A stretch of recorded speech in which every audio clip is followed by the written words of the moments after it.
Hi guys, welcome to the channel. My name is Rich and this is Savage Supercars.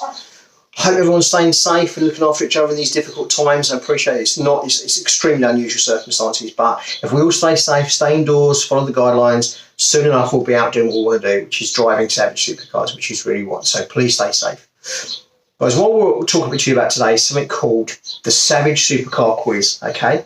It's something that most petrol heads have done. Guys have done a different version of this, but basically you've got to pick three of your dream cars, three cars that you would have. It's the only garage you can have. There are guidelines, and those three cars need to be something that you would drive as a daily driver, something that you could literally just jump in at any point.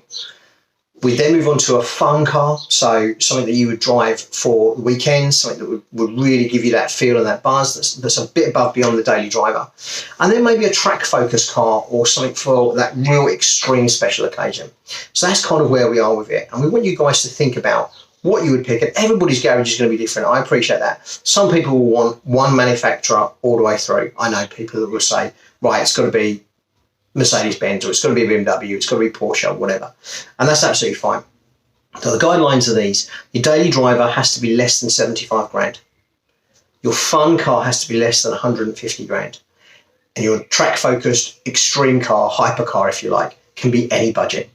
So they are the parameters. Now, it can be second-hand, doesn't have to be a new car. So, for example, you know, if you wanted something that was maybe just over 100 grand new, but second-hand price you can get for under 75 grand, that could be your daily driver. That's not a problem at all. So, daily driver for under 75k, fun car for under 150k, and then a hypercar stroke track-focused extreme hyper savage car for any budget you want to go with, okay?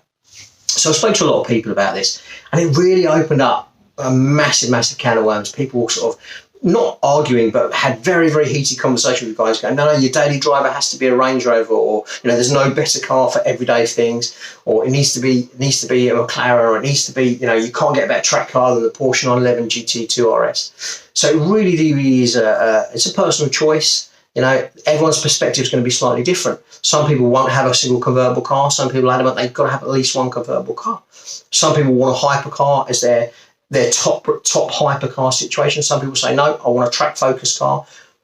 Everyone's choices are slightly different. So obviously KD is going to come on the channel later on, and he's going to give his opinions. And again, these guys, these are just our opinions. And the whole point is, what's your feedback? What's your thought? I'm going to tell you my three choices at the moment. And they keep changing, I'll be honest with you. I've thought of different cars and then think, oh no, what about this? What about a classic car? Or what about, you know, a 300 Gullwing? Or what about an original McLaren F1? Would that be my dream car? So lots of things keep changing through your mind. And then you think to yourself, could I only have a 3-car garage?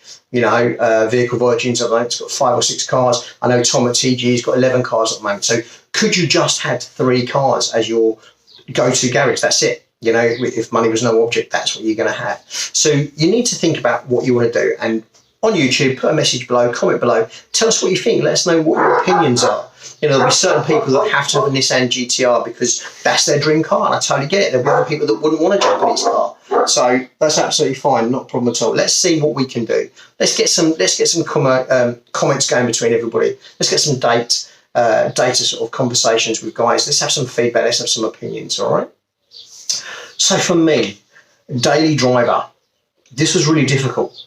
Apart from one thing, I knew my daily driver had to be an AMG, had to be a Mercedes AMG, no matter what. If you're those guys that know me, I've always loved the C63 AMGS or C63 AMG prior to that, and the AMGS. I think it's just such a fantastic car, such good value for money. You can definitely pick one up for less than 75 grand as a daily driver. And, you know, in the coupe, in the new shape, not so much the saloon, but certainly in the coupe, the 63 AMGS in the coupe, it just looks a very special car. You know, 510 brake horsepower from standard, just stunning looks, German engineering, build qualities, you know it's going to be absolutely reliable. So I was really erring on the side of the C63S. But I've got a busy life. I've got family, I've got dogs, I've got children. I need something that's going to be more practical as a daily driver, but would still give me that AMG buzz. And so I've made my decision. My daily driver would have to be an E63 AMGS wagon, the estate, without a shadow of a doubt. That's what it's got to be. It's got to be the E63S AMG. I think it's absolutely unbelievable car.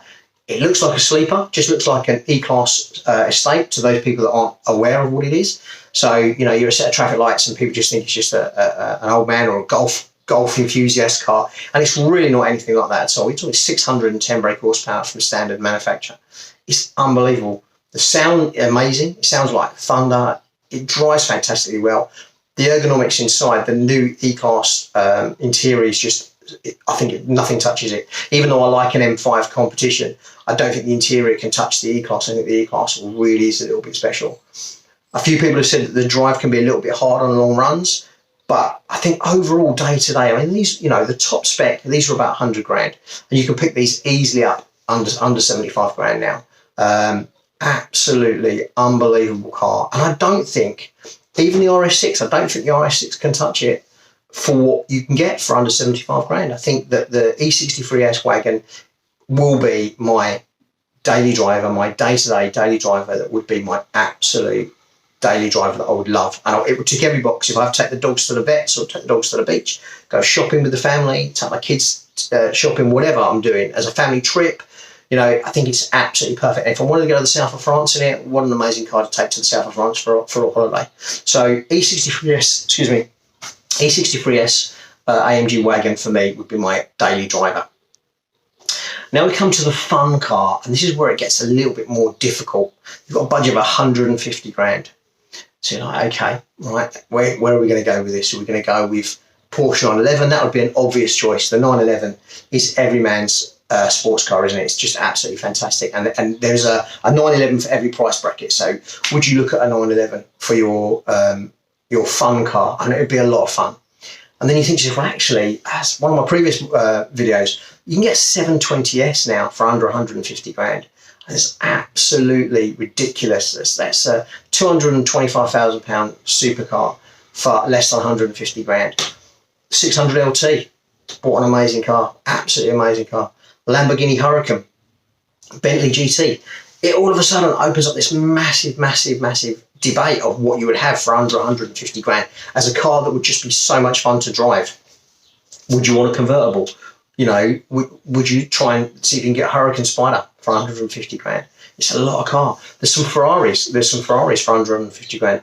Don't think I'd want to go the Ferrari route personally. Don't get me wrong, I love Ferraris, but I just think for 150 grand, under 150 grand, you could have some issues there. So, you know, where do you go? Where are you going to go with this? So for me, it was difficult. I love the R8. I think I said to you before, I did a supercar challenge at Brands Hatch last year, and I drove a lot of nice cars. I drove the i8, the DB9, the Ferrari 430, Lamborghini Gallardo, and I also drove the Audi R8. And the Audi R8 was the one car that I wasn't worried about driving, but it was the one car that totally changed my opinion. When I got out of that car, it did everything that all the others did. It sounded amazing. And they're well within budget now, well within budget. You can easily get an Audi R8 V10 Plus for under 70, for less than 150 grand. So it's absolutely fantastic. So I was really eyeing up, you know, would I go for an R8, get a new R8 compared to a Huracan, or would I get the McLaren? I can get a 911 GT3 RS for under 150 grand. So you can get an AMG GTR for less than 150 grand. So there's a lot of cars there that you could go for. I think for me personally, I think it would be the Lamborghini Huracan. I'd try and get a Performante for under 150 grand. I wouldn't get a Spider, but I'd try and get a Lamborghini Huracan Performante. I think that would be my fun car. You know, who doesn't want a car with a bright red button to start it that sounds just amazing, just sounds like an absolute hyper supercar, just unbelievable.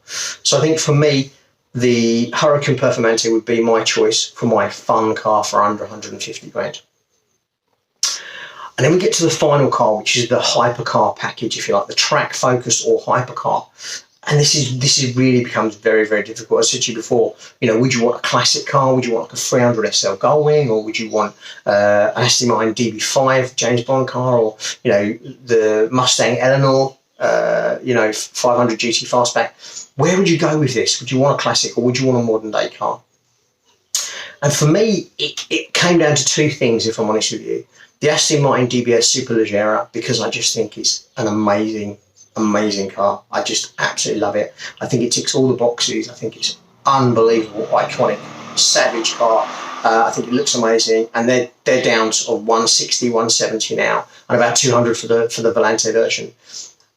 But McLaren have just launched the 765 LT, and I think for me at the moment, with the other two cars that I would theoretically have in my dream garage, the E63S and the Lamborghini Performante, I think the 765 LT would be my track-focused car. I think that would be my choice at this moment in time. Now, don't get me wrong, I'm sure it will change when I get some of you guys coming back to me with their feedback and their cars and telling me what you would want. And I think they'll go, yeah, actually, do you know what? I didn't think of that, or I didn't think of that. But I think for me at the moment, the new 675 LT looks ridiculous, just absolutely amazing. I think it's a fantastic car for it's about 400 grand, I think, sort of 380, 400 grand. But it's just an unbelievable car and such a track focus. You know, it's a 720S next level, really. So, guys, I think that's my garage. I think at this moment in time as it stands, and as I say, I'm sure it will change. And I don't have an Aston Martin in my garage. And it was very difficult because for my fun car, I would have had the DBS if it fell into the 150 bracket, which it doesn't. And I would have had a new Vantage. But I think my choices were made. So, just to clarify, guys, my daily driver would be an E63S wagon. I think my fun car would be a Lamborghini Huracan Performante. And my fun, hyper, track-focused car, my ultimate car would be a McLaren 765 LT. So that's my garage, guys. Let me know what you think. Be as harsh, be as brutal as you want. Tell me your honest opinion, see what you think. But play the game, guys. Let us know. You know, message us on YouTube, message us on Instagram, however you want to get in contact. Get in contact with us. Let us know your 3 dream cars, guys. Let's get some communication going. Let's get the channel up and running. Let's get some more subscribers this month. We're into our 2nd month, so we want to take the channel to the next level now. So, you know, let's get some interaction with you guys. Kaylee's gonna publish his list. He's probably gonna push it on Instagram. But let's have a go. Let's see what we can do. Our ultimate 3 cars, guys. So remember the rules: daily driver for 75 grand, a fun car for 150 grand, and then an ultimate track hypercar of any budget. Let us know what you think. Guys, thanks for watching as always. We really appreciate the support and love for the channel. Thanks for doing what you can. Please subscribe if you haven't already. Please push the notification button and get in touch, guys. Please get in touch. Let us know what you think about the Savage quiz. Let us know what you think. Let us know what your dream 3 car garage will be on those parameters, 3 parameters. Guys, stay safe. See you soon. Thanks for supporting the channel. See you soon. Bye, guys.